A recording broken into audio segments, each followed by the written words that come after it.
All right, well, hello, everyone. Thanks for being here. We're going to wait a few minutes for some more attendees to join. So, Barry, so I don't know about you, but it's like perfect weather here in Baltimore. It's 75 degrees. What's it like down your way? Yes, I'm in Vienna, Virginia, and it's pretty much the same. I think it's going up to 83 today, but it is sunny, low humidity, a beautiful day here. Yeah, beautiful. Good day for a run. It is a good day for a run. I hope I can get out. Actually, I had my first face-to-face meeting tonight, outside, of course, since March 15th, I think. So I'm kind of excited / nervous about it. That should be kind of interesting. Have you guys had any face-to-face meetings yet? I went to Texas for a week and did meetings out there, and I obviously went to Florida over the weekend. So, I've had people over to my home where I have a backyard and a pool, and so they're 12 feet away, and I'm 12 feet away sitting outside. So if Anthony Fauci knows what he's talking about, we're perfectly safe. There we go. All doomed anyway. well, I saw the full spectrum in Texas. I had folks that wanted to sit 6 feet apart and wear masks, which I accommodated. And then I had other folks that wanted to shake hands and hug, and I accommodated them too. Wow. Yeah. For those attendees that are on, if you want to use the chat function, I'd be kind of curious if anybody else has had some face-to-face meetings yet. I know it's starting to feel a little bit more comfortable out there, but I think with the nice weather and restaurants starting to open up, at least is giving the opportunity to do some of that. Because I know for some people that are business development minded, I mean, there's nothing like a one-on-one connection like that. So, well, down in the Tampa area, you would never even know anything had happened. People were walking around on the beach and carrying on like nothing had happened. Yeah, that's what I heard. I hear like Rehoboth, Ocean City, all the areas where it's supposed to be. Yeah. I've been to Ocean City as well. Yeah. Wow. All right. Amy Solomon, she's got her first meeting next week, face-to-face. One with a client wore a mask, which was uncomfortable, and one was more social. Yeah, I don't know if I'm going to wear a mask tonight or not. I'm going to bring it just in case, but it's always good to have. Yeah, it's good to have in your back pocket. I can go anywhere with that one nowadays. The key is to make the other people you're meeting with feel comfortable. And as business development people, it's no different than, do I wear a tie? Do I not wear a tie? It's whatever works for the person that you're dealing with is what you do. Yeah. Yep. And ask ahead of time. The woman who hugged me, she asked me how important social distancing was to me. And I said, it's really not. And so she hugged me coming and going. And I didn't get sick. So, You know, I spend before this, I spend a week a month in Belgium, and they have for the last 5,000 years done 3 kisses on the cheek. And in Belgium, you can't get anything but an elbow these days. So if they could overcome this and go from 3 kisses on the cheek to an elbow, I think the elbow's here to stay. Well, I injured my forearm working out during this whole shutdown. I had too much time to work out, and the COVID is actually an excuse to avoid shaking hands and hurting my arm. That's funny. We're going to wait one more minute, and then we'll get started here.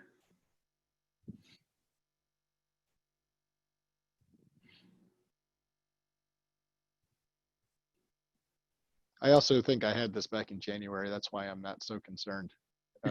My whole family got sick. Oh, no.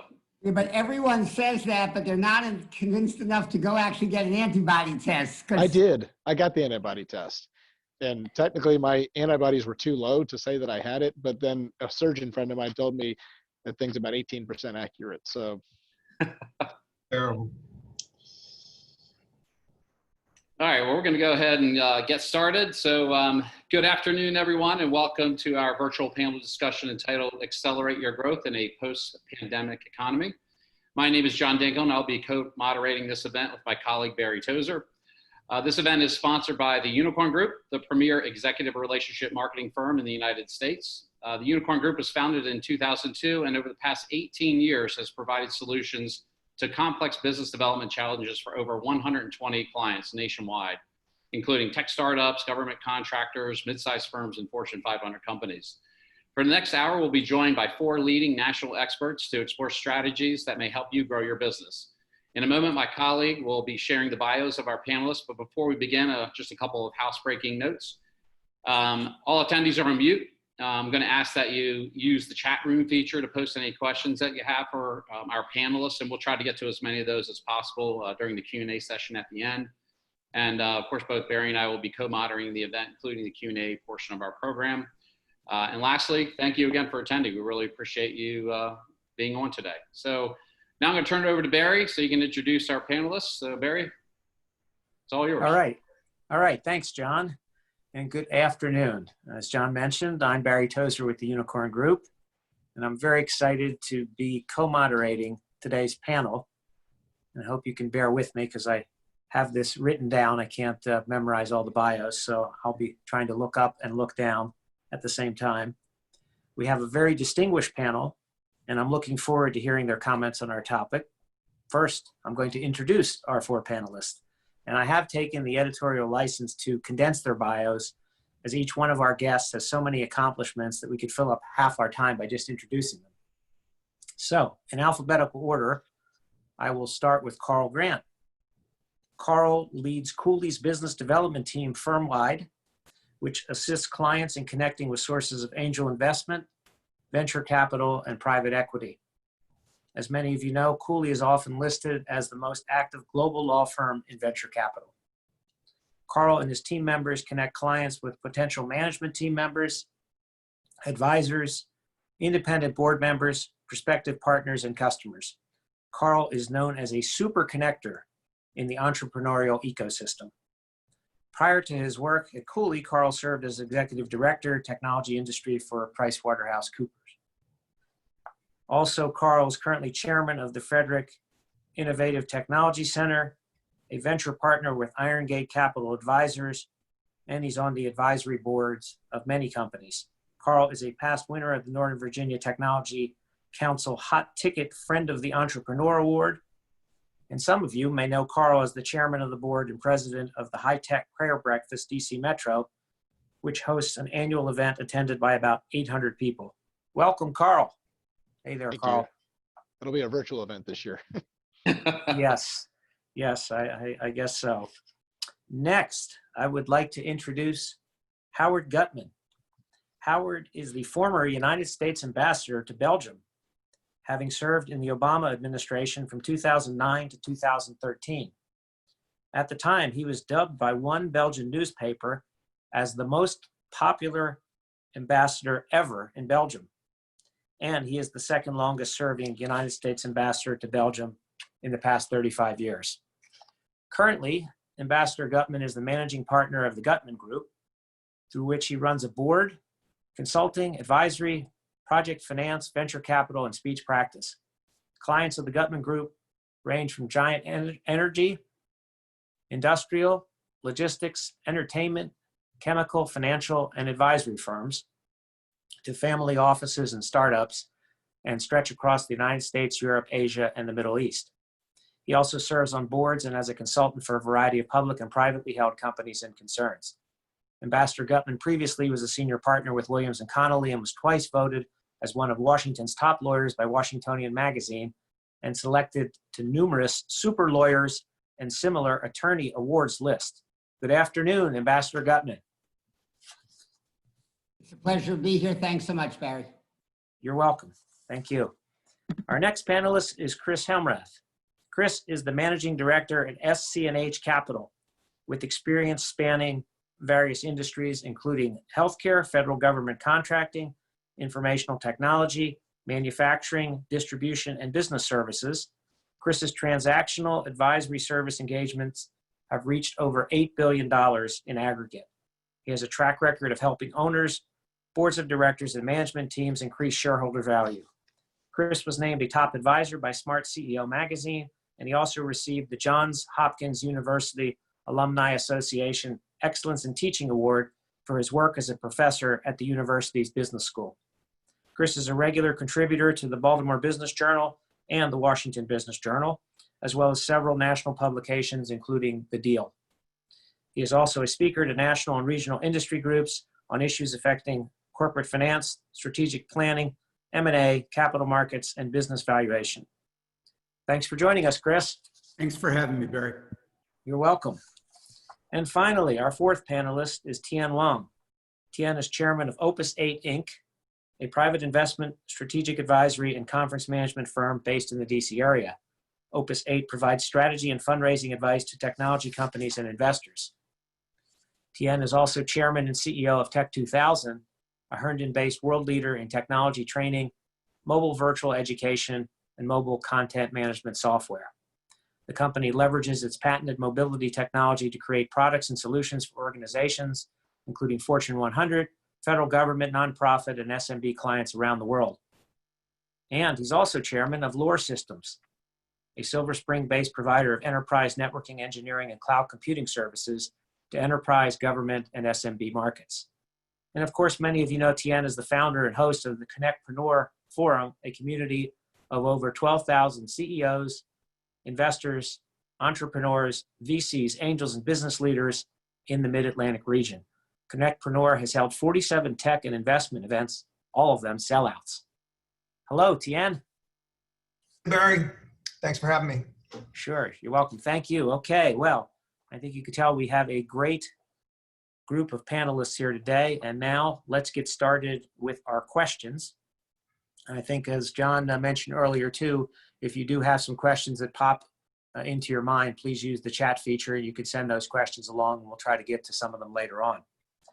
So we're going to go through the responses to this first question in the same order that I introduced people. So Carl will take the first stab at this one. And the question is, what do business development executives and CEOs need to think about now in regard to business development that they didn't before?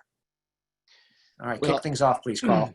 I think they've already been thinking about them probably for the past 3 months because we're all faced with a situation where we instantly can't get out to meet people.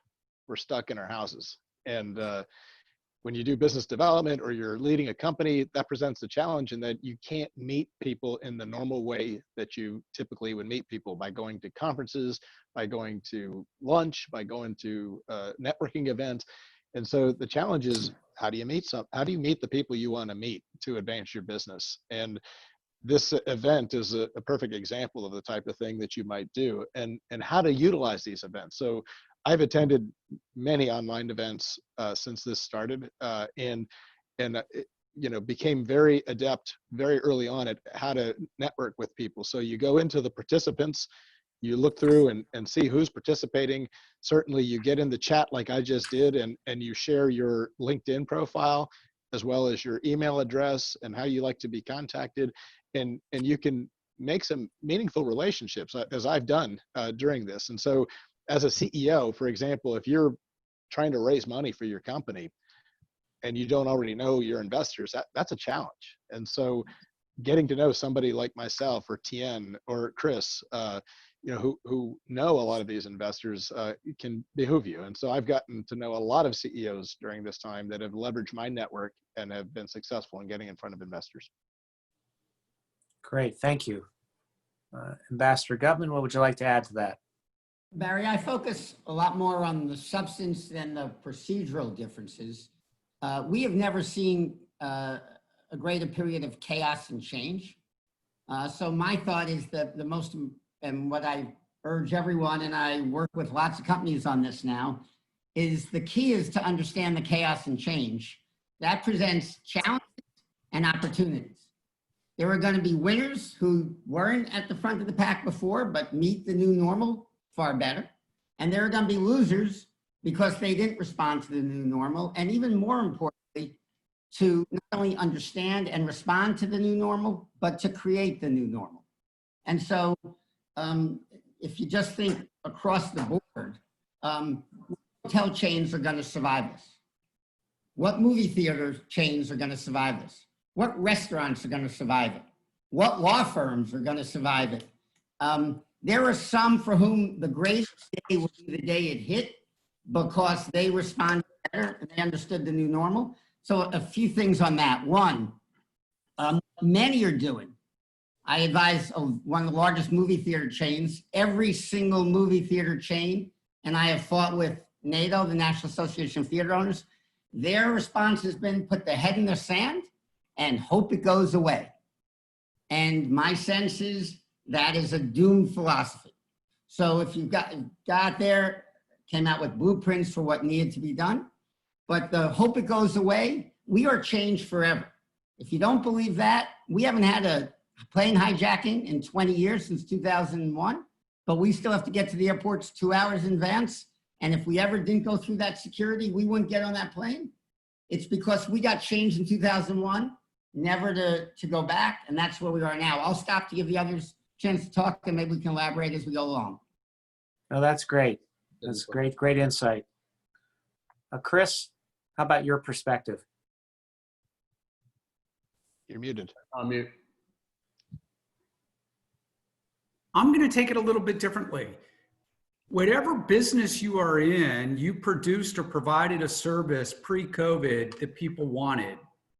And as Howard indicated and Carl highlighted, and I know Tien will talk about as well, everybody's world has been disrupted. And as a result of that, your clients or prospects probably now have needs that they may not have had pre-COVID. And to assume that what you provide and what you manufacture is exactly what they still need is somewhat foolhardy. And I would suggest that understanding what your clients' needs are again in this new world, and then understanding what you have the ability to provide or provide access to bring, is where the value in this business development chain will be reinserted. And you may find that your business may have done something before, but it will dramatically change and potentially do something different in the future. Or you may form alliances or JVs that you didn't have prior, remembering that the value that we as business development bring is not in selling a good or service, it's in the benefit that's received. And it's very highlighted, our work in the healthcare industry, when the PPP chain became disrupted and hospitals didn't have what they needed. It was remarkable that the pivot that occurred where people started to manufacture masks, shields, and gowns that they heretofore never did. General Motors produced ventilators. Toyota produced face masks. I don't recall those being offered in the showrooms that I've gone into when I'm looking at cars. And so it's the concept of understanding what your customer needs again, and don't assume that what they needed before is what they need now. That's great. I like that perspective a lot. And Tien, what do you have to share? I just want to build a little bit on what Carl and Chris have said, and that is that I totally agree with Chris's comments that it's a great opportunity now to take a close look at your clients and customers and see what they really need. I think that what COVID has done is it accelerated things that were already in motion in terms of digitization and the advances in technology. And it has also caused customers to look at what they were doing that was not working and gives them complete carte blanche to jettison anything that wasn't working. And I think that we're sitting here in June now. I think this is what, the third or fourth month we're going into. So people are now coming out of the 6 stages of grief, like the shock, depression, anxiety, anger, now they're in the acceptance mode. And it's a great opportunity for us to help our clients do better. And I think I was very lucky because I was participating on a call very early on, like in March, with John Scully, who used to be chairman of Apple and Pepsi Cola. And John said, now is not the time for promotion. Now is the time for connecting with emotion. And I immediately told my whole team that. I said, forget about marketing, forget about selling, take a pause. And whatever we do, let's just use this time to connect with our customers and connect with our fellow employees and our partners and try to take care of the human needs as well as the business needs. But let's not try to push our agenda. Let's just be thoughtful and intentional about where we want to go with it. And I think now that people have reached this kind of the final stage of grief and acceptance now, it's a great opportunity for all of us to move forward. Yes, I think that connecting with emotion term is just really valid in this environment, and a great way to close out this particular question. Let me turn things back to John Dinkel now for the next question. Yeah, thanks, Barry. Yeah, actually, I'm going to kind of pivot a little bit and go off of something that Carl mentioned about leveraging your relationships. And, I want to ask Ambassador Gutman, how are you leveraging your relationships now? And is that different than it was 90 days ago? And how do you see, leveraging those relationships? What's that look like moving forward? Again, it's kind of related to the substantive analysis. So the skills we bring, the things we do, we can do for the people we've had. We have to do that online instead.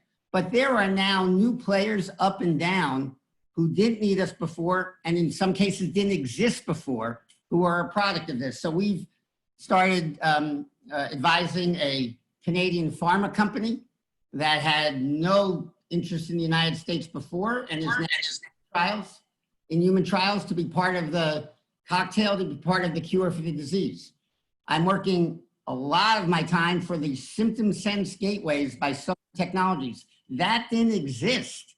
The product didn't exist in the world. It is a metal detector that in the 5 seconds you go through, it also detects all the CDC health symptoms, uses an algorithm to either clear you or not, that you're sick or not. It didn't exist before. I never talked to Major League Baseball, the NFL, the largest hotel chains, all the airlines, the State Department. And when I had for other customers, certainly not for this product, it didn't even exist. So if you understand the new normal, there's someone who needs contacts from whether it's the State Department or Abu Dhabi. That's what we can do. Who needs it with the NFL or Marriott? That's what we can do, but they didn't exist. They're finding the world. They had the technology. So think about how the world changed and therefore what you bring, the skills that you bring, who you could help that you never did before. Yeah, I think that's a great point. There's looking back 90 days ago, if you're a business development professional or CEO and thinking about who your target accounts were, prospects or, referral partners, that may have totally changed now. So it's like, it's thinking, really sitting down and thinking about that. What's changed? What new opportunity has arisen because of this? That's a great point.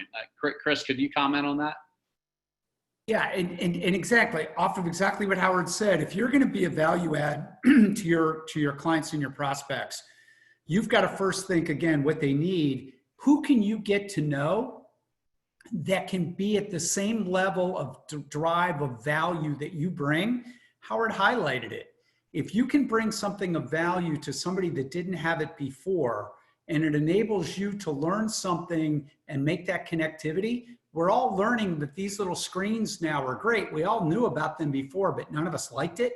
Now it is so easy to connect and actually make a difference and to actually move things forward. There's no excuse not to reach out, not to use things like LinkedIn, not to take example of today and reach out to any of us that are panelists. If you think there's somebody that we know, I know any one of these guys, as well as John and Barry and John Agray, that would love to help make connections. It's kind of like, as Howard said, at the 9/11, we're a nation that is dealing together. We're a world that's dealing together. It didn't just affect Topeka, Kansas. And so we're working together. And if we all continue that collegial approach, you'll be amazed at how much more effective you will be and the value that you'll bring to your clients and prospects. Yeah, I like that. And I wanted to talk a little bit later, maybe about kind of the virtualization of all this, but you're right. And it seems also people that might have not have been accessible, 3 or 4 months ago are more accessible now. They're working from home. Maybe their time is different, things like that. So that's a good point. Tien, how are you leveraging relationships differently, if at all? And where do you see, that moving forward? Oh, you're on mute. Sorry about that. Your comment about accessibility is 100%, because I found that it's a lot easier to contact people that were more difficult to contact in the past, but also for me to be contacted by people that ordinarily I wouldn't have talked to or been in touch with. So as a recipient of all these outreaches, it's quite overwhelming and really is forcing me to more triage time and energy. I think people feel like because you're at home or because of COVID that you are more, they have a right to more to get to you, and not only get to you, but get to you at night or after dinner. And so I think I've had to do some self-management to chill back on the 4 or 5 calls I do after dinner every day. And it's just like a grind and the days kind of run together. So for my management, but it's the same thing with everybody else that you're trying to reach. And I think, as you know, we're in the 4th month of this thing and we might have another 4 to 8 months left. So people will start adapting and getting back to the sort of the normalcy of managing their own calendars and managing their priorities.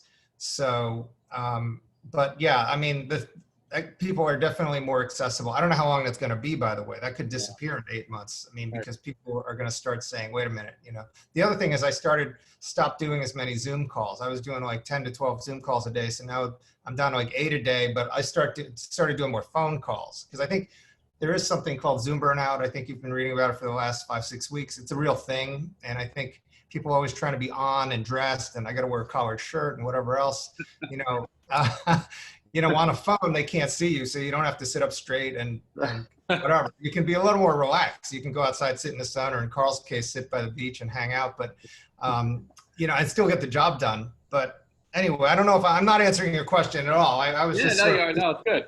Yeah, it's good. Yeah, thank you. No, yeah, totally. All right. So Carl, you brought up this subject. So how are you leveraging your relationships now across the country? And do you see that changing in the near future or? Well, there's some things that have changed that will never go back to the way they were. And if I think about just how I spent my morning, I spent part of my morning in Austin, Texas, and part of my morning in Cincinnati, right? And if you think about that, in the past, we would have traveled to do some of these things, right?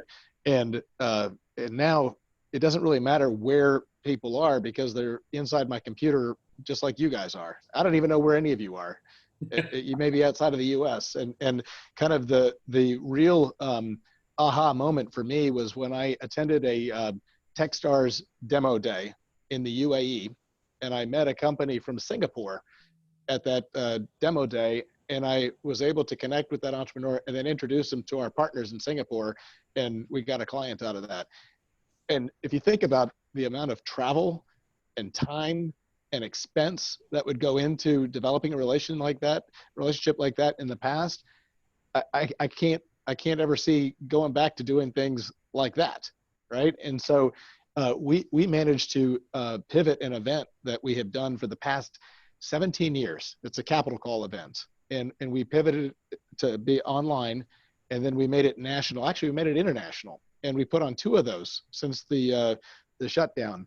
And we were able to bring in entrepreneurs from their homes, from different places in the world, bring investors into the event from all over the country, and facilitate connections doing that. We're never going to go back to doing an event here in Reston, Virginia, where you get 200 people in a room. Right. It's never going to go back. And we're going to continue to collaborate with other offices and bring people in from around the world. Those are the things that are never going to go back to the way they were.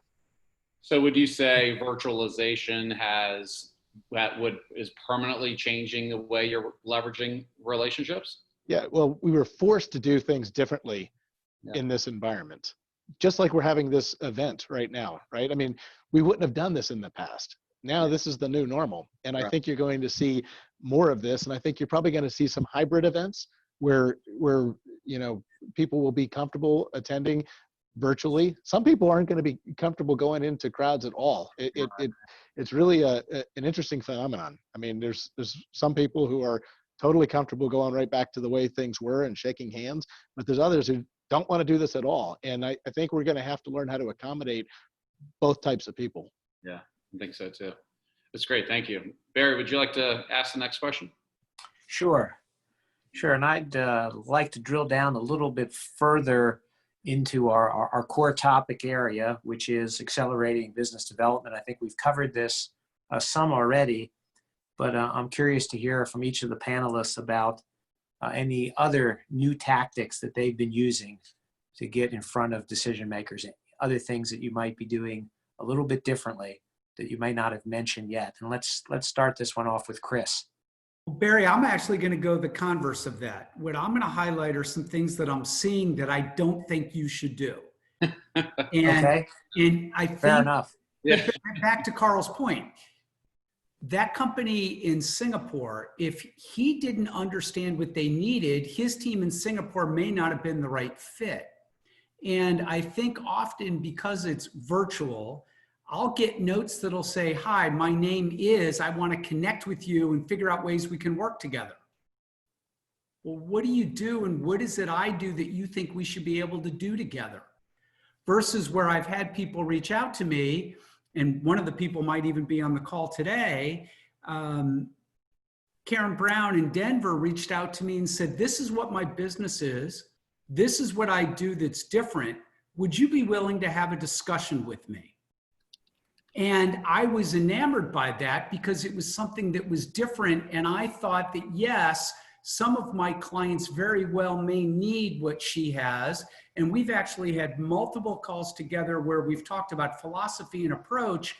And now I have a new contact in Denver, Colorado that I wouldn't have had before, but it was because of her foresight, not just to say, I want to connect with you, but had a very purposeful meaning to do that in a way that was relatable and not a waste of time. As Tien said, we could spend all kinds of time and get burnt out. But if it's something that's directly relatable and we know that it's a fit, you're going to get a better shot. And it's funny, this stupid thing called Google, you can type stuff into this little space bar and it gives you information that you can do a little research on. And it's incredible the preparedness that allows you to be different. And I think it will set you apart in this virtual world of making these connections. It's good. It's great advice. Yeah, that's good. And I think Tien, maybe you can pick up on a little bit of what Chris had to say. And, you know, are you doing anything different with, you know, qualifying questions, you know, probing, you know, because of the current environment with people?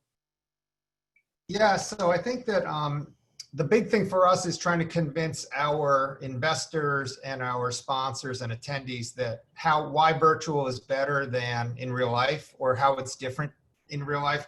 I think in terms of our events, you know, like Carl said, we're now international and we're doing monthly events, and the attendance is probably a little stronger than our in-person events, which is great. You know, we still have to deliver high quality because I think there's a lot of noise in the market. So the way tactically was your question. So what we're doing is we're trying to present the benefits with tangible, you know, with empirical evidence, proof, you know, who's coming, who they are, what deals are getting made, et cetera, to show value to our stakeholders. And, you know, we're contacting them the same way, phone, email, you know, LinkedIn, whatever, but social media, but the approach is totally different. Much to the conversation we had at the outset, is tailoring the situation, which we can't control, to, you know, doing the best we can given the situation. You know, the rules have changed, so we have new rules and it's a new game. So trying to show why this new game is, how this new game can be better, although different. And that moves towards pricing. So we've had to lower pricing on a variety of different things. I've seen asset deflation on some of the investments that we're working on.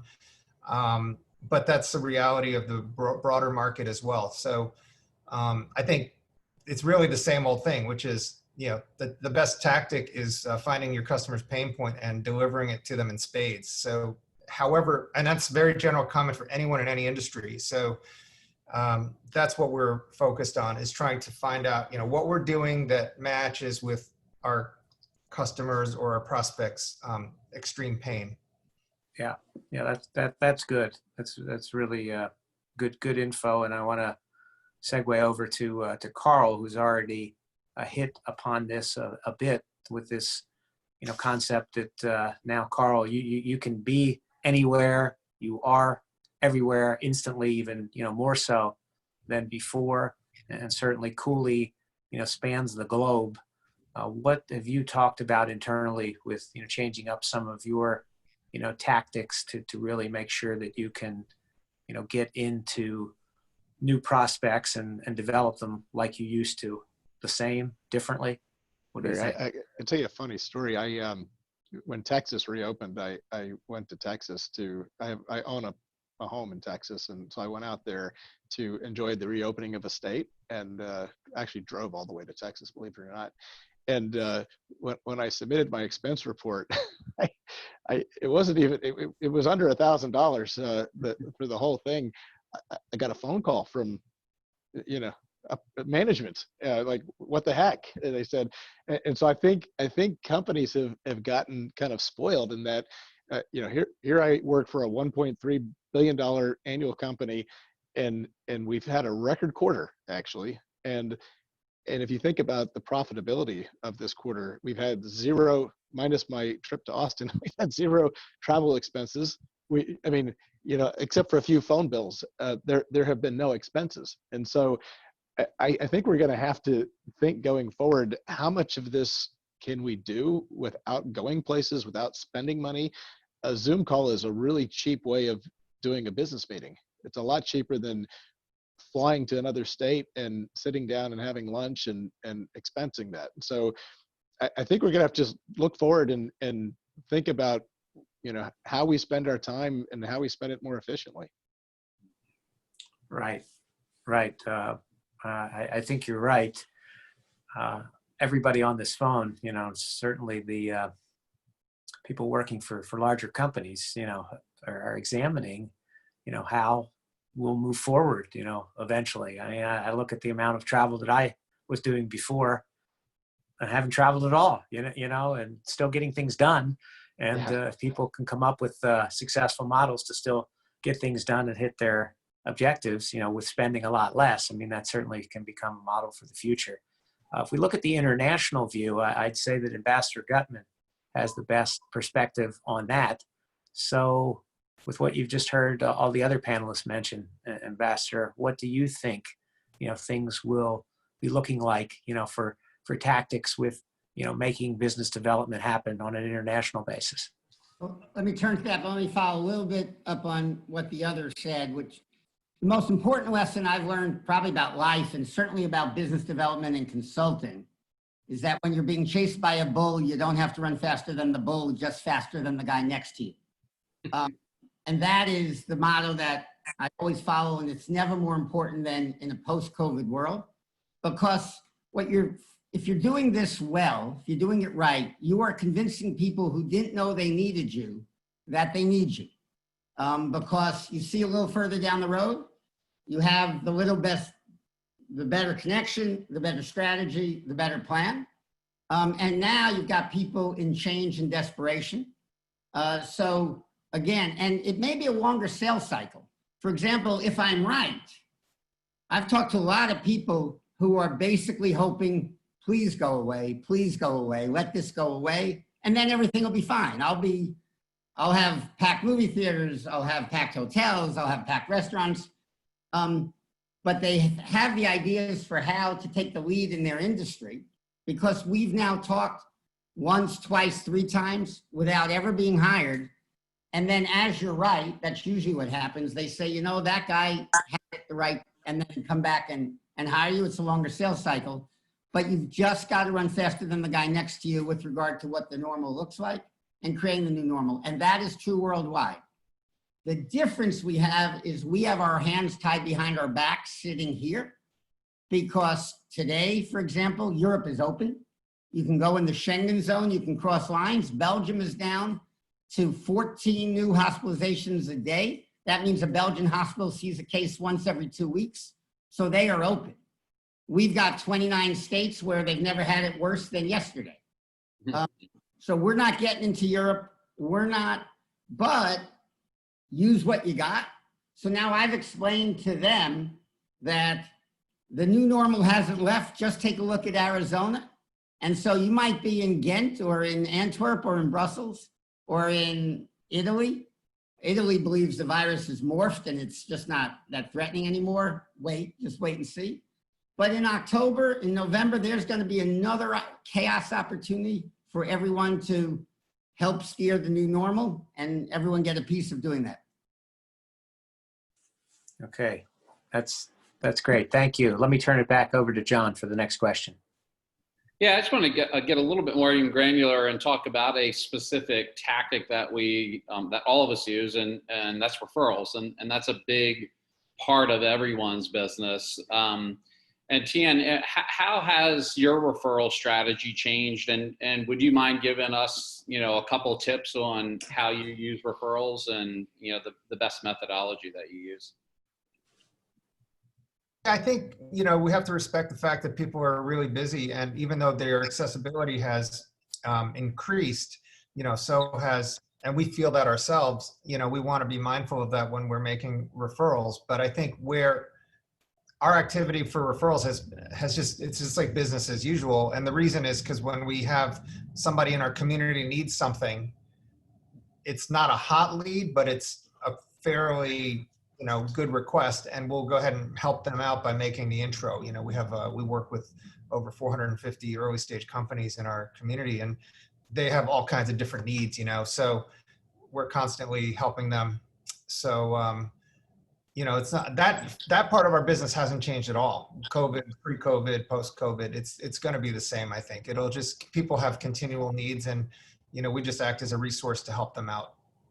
Has virtualization made it easier for you to do referrals because you can, talk to people via Zoom or phone by phone? Has it made it easier in your eyes? I think it has, because people, like Carl said, they don't have to drive an hour to a meeting and sit for an hour and then drive home. It's a 3-hour commitment. They can just it's basically no commute and a half-hour meeting, get to business and talk turkey. And so it's very efficient from a time standpoint. I will say, though, that it does require sometimes more than one introduction. You might have to, people are busy with family issues, kids, college kids, whatever, weddings and health issues. So they're not going to be as responsive during COVID. So we have to ping people a couple times maybe. So I think they're a little less responsive, even though they're more available. Yeah. Okay. Yeah, great. Thank you. Appreciate that. Chris, could you comment on, referral marketing and, what you're doing maybe differently, or what tactics around referrals work for you? What I'm trying to do is add that strategic spin. So I would claim that there's going to be a nationalistic shift in manufacturing and supply, where there's going to be a lot of onshoring that's going to occur, that people aren't appreciative of the fact that the things that they utilize may be coming from all around the world, to the ambassador's point, and they've been crimped. It's not as easy to get something from here to there and as quickly. That creates an opportunity. But that opportunity for something that somebody needs may not be readily apparent. And so if we're going to be really good business development people, we're reaching out to folks and saying, could you provide this? You may not have done it now, but could you provide that? Because I have somebody that needs something, and I'd like to make a connection because I'm trying to help a client, as we all do. But there's actually, the ready solution may not be right there. And you may have to lead people to understanding and finding that solution in order to make that happen. And I'm finding that I'm doing more and more of that. And actually, virtualization is an easy way to do that. And looking for key people, whether it's groups like Unicorn, through some of the governmental agencies, and people that are readily trying to make this happen, especially in manufacturing. You'd be amazed at what can happen, but somebody is producing a widget today and didn't realize they could produce a gadget. And by only knowing that that existed and they could pivot to do that, is where I think that we're going to have the greatest amount of opportunity that we haven't seen in a long time, because a fad may have taken it 5 years, that COVID did in weeks. Yeah, right. Yeah. And as a result, you being able to connect somebody that had a need to somebody that didn't even realize they could provide it is critical, and your value in the ecosystem in which you operate will become dramatic, and people will start to look to you as a provider of solutions and ideas. And I think if I could give any business development advice, you will differentiate yourself quickly and you will stand out in the future. And I don't imagine it can't help you if you continue to take that approach. I completely agree. That's great advice. Thank you. Carl, how could you comment on kind of referrals and some tactics and tips that you're using? Yeah, well, in this environment, connectivity is king. right? If you're already connected pre-COVID, then you're able to maintain those connections in a virtual environment, your value has gone way up in the marketplace. And so I experienced a really interesting phenomenon during this time. If I reached out to a CEO in the past, the hit rate, on an outreach like that was maybe slim, right? Today it's 100%.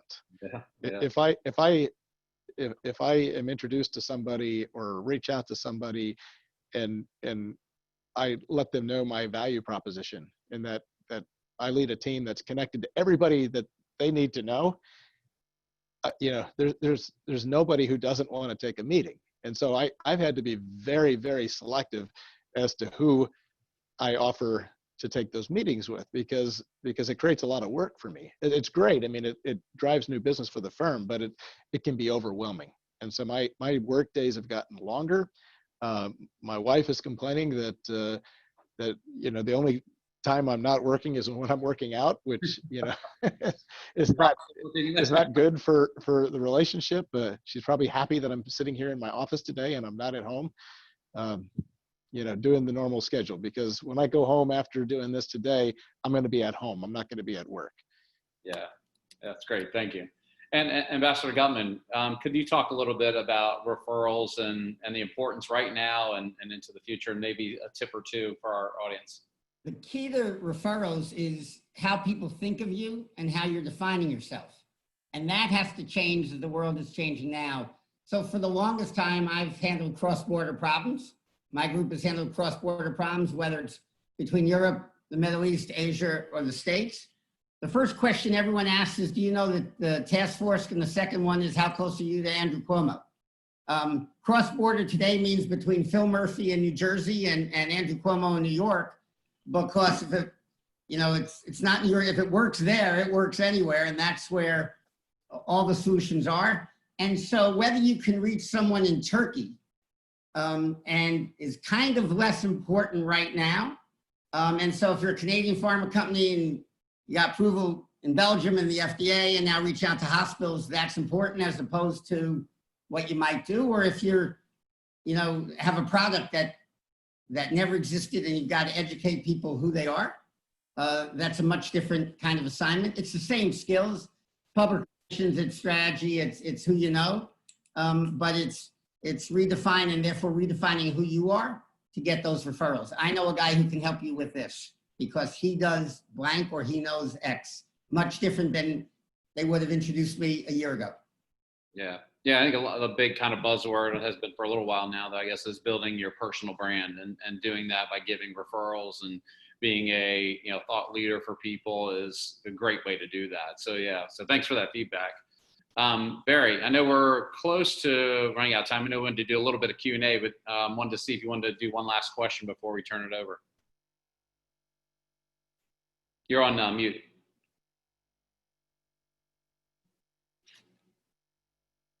Sorry about that. I'm back. Sorry about that. One question for the panelists would be, a parting piece of advice, something for everybody just to think about here, as we move forward. I'd like to hear what everyone has to say about that. And then we'll try to get a few questions from the participants. So let's go back to Carl and start off with you, Carl, for that. Well, my parting piece of advice is that relationships really matter.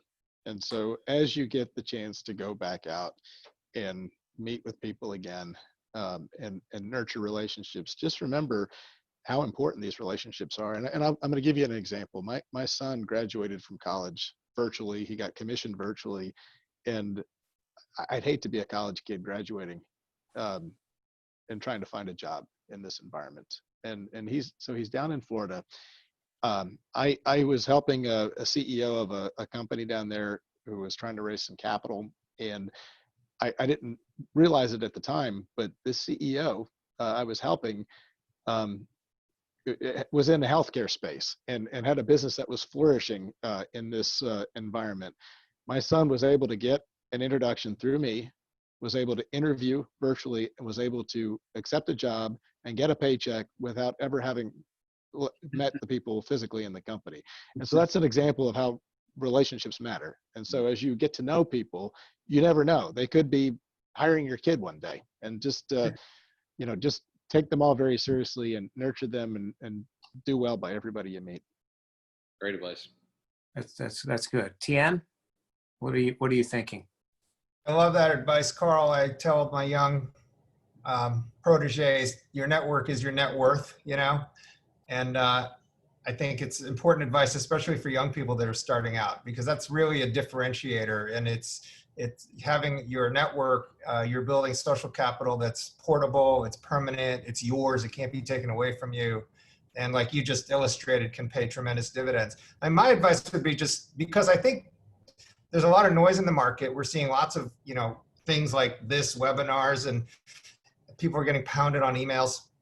I think it's going to be a flight to quality. I know one of the questions you guys were going to ask is, when we go back to live events next year or the year after, who knows, are people still going to want to go out? And I think the answer is, yeah, they will go out. They'll go out for high quality events with high quality people and high quality programming. And they're not going to waste their time with less than excellent anymore. And I think that my advice to the people on the participants today would be, just focus on quality. It's not a quantity game at all. It's a quality game. It's quality in how you think about solutions you can offer to your clients, your customers.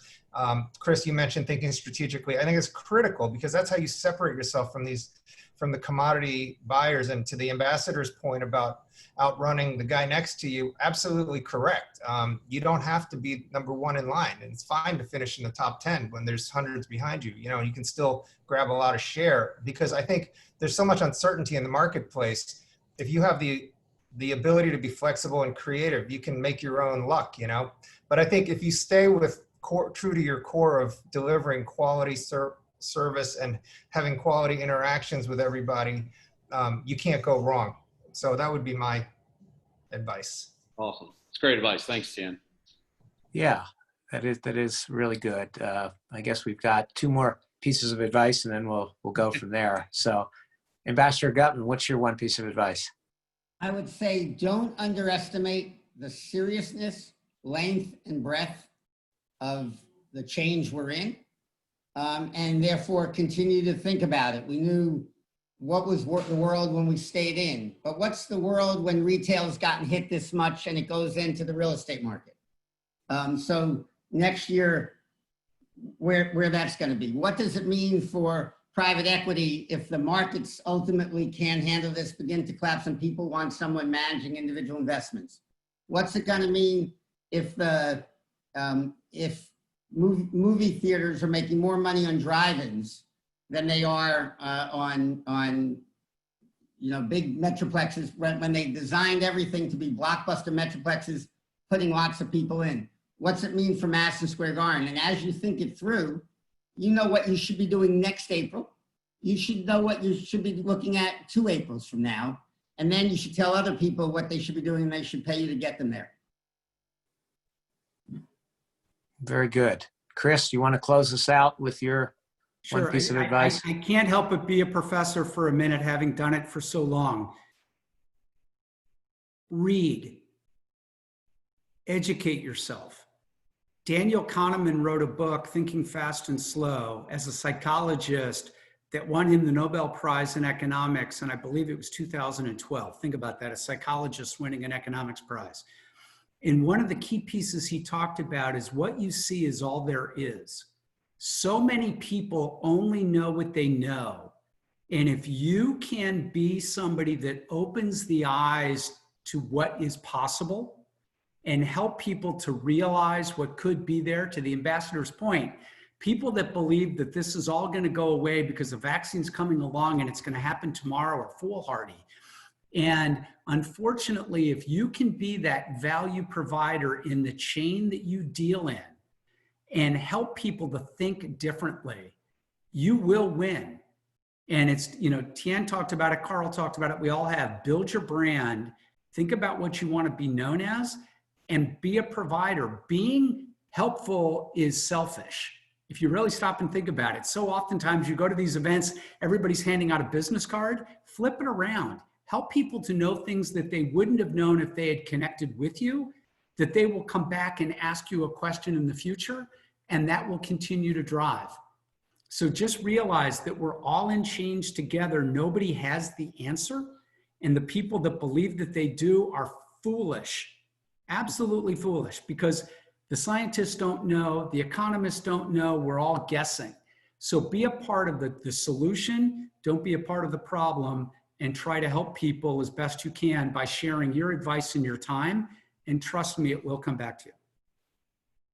Yeah, I think that's great to close out with. Just everybody needs to keep an open mind and really, think about, things differently, outside the box, new paradigms, and really, look at things differently than we may have looked at them before.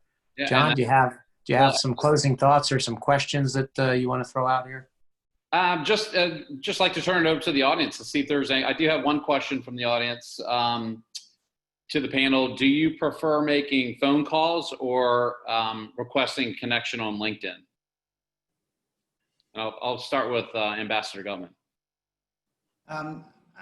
For me, LinkedIn, it took me a while because I'm an older generation, let's say, than Tien, but people will respond when they respond on their time on there. So if it's just lingering there, I learned it from my kids. If I text, they'll get back to me. If I call, they're ignoring the call. So leaving a voicemail, leaving a message, forget about it. It's that LinkedIn, every time they sign in and they say, oh yeah, that was the guy who's really bothered me because I realize I do need it. It's a problem. I might as well go face it. It's a major, major advantage. Yeah, that's good. Chris, how about you? I actually don't care. If it's somebody's reaching out and I can see what it is that they're looking for and I can help them, I'm much more apt to respond and be attentive than just the general, hey, I want to connect, or hey, do you have time for a call? Because I don't have time for that. There's too much going on. And so I would again say the more pointed you could be and showing that there's going to be value in the relationship, it's like, I don't care how you call me, just don't call me late to dinner. Yeah, that's good. Tien, what would you say? LinkedIn or phone call? Probably for me, it would be text messaging for sure, and email would be at the bottom of the list because we're all flooded with emails. So, and LinkedIn's fine too. I check my LinkedIn a couple times a day, and I try to get to my emails at least once a day. And there's fewer emails on LinkedIn than there are in the email box. So, but I really like text because there's some immediacy to it, and it's right there in front of you. So if you have a break in between meetings or whatever, you can respond. Yeah, that's good. Phone calls are a little bit tricky today because of phone calls are a little tricky because of the robocall situation, and a lot of calls. I generally don't answer calls if I don't know who's calling. Right. So it goes into voicemail, or it could be a robocall. So I found that too. I found it more difficult to get someone on the phone these days. I mean, I look at myself. I'm the same way. I don't pick up unless it's somebody I know, I don't typically pick it up, So Carl, what would you say, LinkedIn or phone call? Well, I never, when I was starting out, I never really understood people who didn't answer their phone, but now I'm one of those, I'm one of those people. I don't answer my phone. All my calls are scheduled. And so I manage my workflow in Outlook. I have an assistant who manages my calls. Certainly hit me up on LinkedIn, but don't try to schedule a call with me on LinkedIn, because I realized as I was going through unread LinkedIn messages, there were LinkedIn messages I got from 2018 that I missed, right? Just because I have 15,000 LinkedIn connections, and if you miss them, you miss them. And so the best way to get on my calendar is to email me, and I'll connect you with Candace Johnson, who schedules everything, and we'll schedule it. And we've got a whole system for scheduling, and I'm not going to bore you with my system, but certain things get scheduled earlier and other things get pushed out based upon priority. Got it. Okay, thank you. Barry, do you want anything else before we close out? No, I think we're just about the end of time. I've been reading a couple of the chats here, and somebody got the answer to this question. They were asking which panelist suggested reading, and that was Chris Helmrath who did. Chris, do you have any any books or anything in particular that you would recommend on your reading list? I was just talking about Kahneman's book, because behavioral economics is what is driving so much of what we're seeing now, whether it was, the lady in Texas, Carl, that's behavioral economics. Is it okay for me to hug you? And his wife is standing right there going, no. And so it's how we're reacting, and we have to realize that's how people are buying. And so the more we understand of these kinds of things, the better it is. I would tell you to read sources that you would have never thought, so that you understand different perspectives. Because again, if all you ever understand is one perspective, you'll miss the other. But that's the biggest value to these connections, is to get on and ask people, what books are you reading, or et cetera. But yeah, I'd highly recommend anything that Kahneman has written, because he really was the driver of behavioral economics. And the more we all learn about that, the better business people will be. That's great. Yeah, and somebody just did comment again on that. Could you maybe give the author's name and spelling if you know it, Chris? Daniel Kahneman, Kahneman. He's a psychologist at Princeton.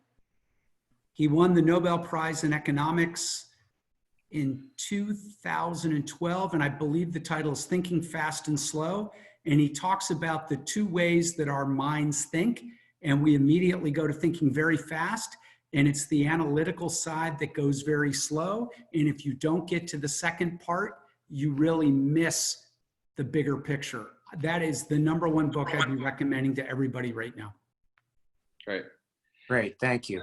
Thank you very much. So we're about out of time. I would like to ask everyone in the audience if they could chat one takeaway that you got from today's webinar. I know I got a ton. I could talk for another hour about this stuff. I love it, especially with these guys. So if you have any thoughts about your one takeaway that you got from today's webinar, we'd love to see it.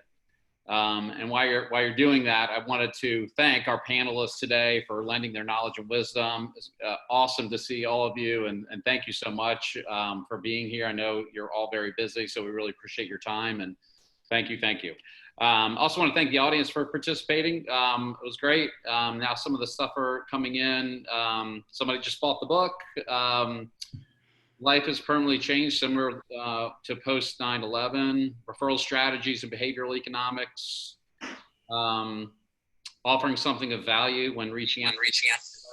So a lot of good stuff there. I also want to thank the Unicorn Group for sponsoring this discussion. And if you want to learn more about the Unicorn Group, please connect with either Barry or I or on LinkedIn, and I'm glad to answer any questions for you.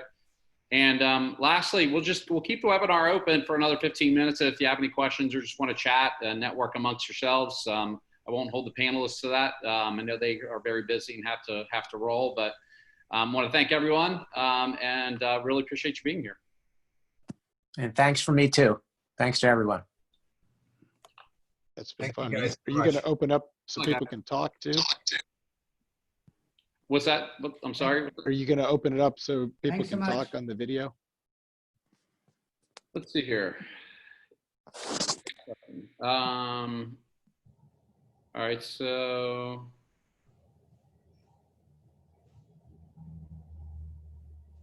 Not sure if you're able to do that on a webinar. yeah, I'm not sure either. It's not a meeting, right?